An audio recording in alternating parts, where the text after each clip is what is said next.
Jika sekarang kita membayangkan Pulau Nusa Kambangan di Cilacap, Jawa Tengah sebagai tempat yang angker, tentu wajar karena banyak penjahat kelas kakap yang dieksekusi di penjara dengan keamanan maksimum tersebut, termasuk terpidana bom Bali, Amrozi dan Muklas, serta gembong narkoba asal Australia, Andrew Chen, dan Miuran Sukumaran.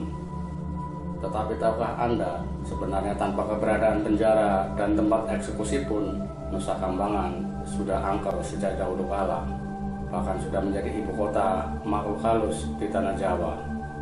Tidak main-main, pendapat itu disampaikan Ketua Lembaga Olah Kajian Nusantara atau Lokantara, Dr. Purwadi M.Hu.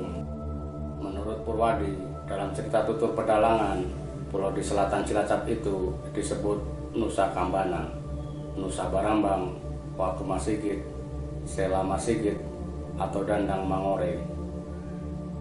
Dalam cerita Wayang Purwa, kayangan Nusa Kambana digambarkan begitu wingit dan seram.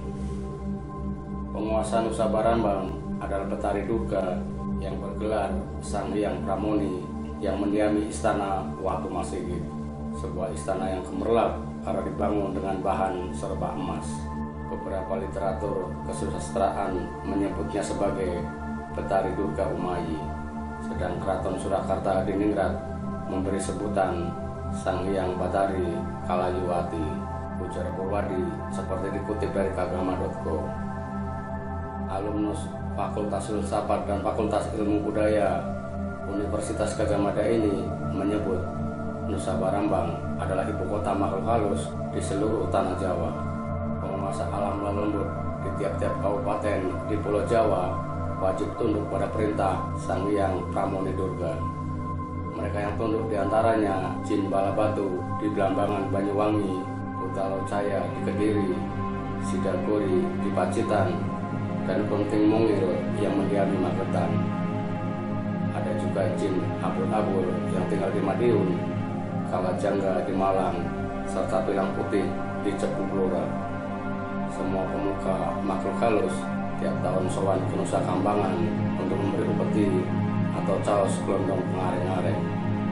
Sedang Keraton Surakarta setiap tahun menyelenggarakan upacara Wilujengan Negara Maesa Lawung di alas Grenda Wahana untuk menghormati Betari Durga.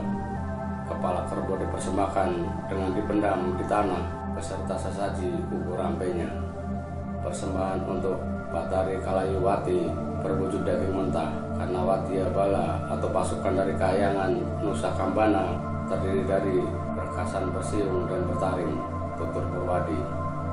Masyarakat pesisir Cilacap juga menggelar acara sedekah laut sejak Adipati Cakrawardaya III pada tahun 1817.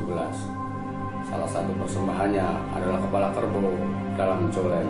Sedekah laut yang diselenggarakan setiap Jumat Kliwon di bulan Suro melarung sesaji di Pulau Majeti di seberang Nusa Kambangan.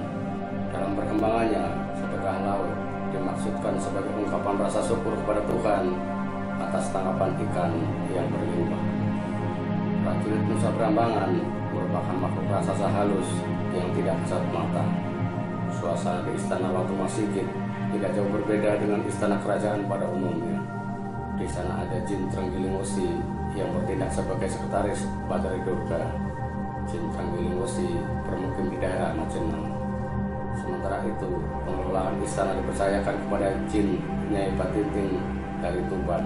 Ada juga Jin Nyai Puspakati yang mengurus busana sehari-hari sang ratu. Sementara Jin Nyai Rorodeno menjadi orang yang bertanggung jawab pada suguhan makanan sehari-hari di istana. Satu hal yang membuat tempat persembayan Sang Hyang Pramoni itu terlihat istimewa adalah adanya sekar atau bunga wijaya kusuma. Siapapun orang yang mampu memetik bunga wijaya kusuma, hidupnya akan mulia dan berwibawa, serta keturunannya akan lestari sebagai penguasa di tanah Jawa. Siapapun yang ingin mendapat bunga wijaya kusuma harus bersemedi terlebih dahulu di Gunung Serandil dan melakukan tapalara tapabrata. Konon Presiden Soekarno dan Presiden Soeharto pernah mencoba melakukan ritual yang juga pernah dilakoni Amangkurat Amral, Raja Kerajaan Mataram yang berkuasa pada tahun 1677 hingga 1703. Namun mereka hanya mendapat wahyu ke Prabon.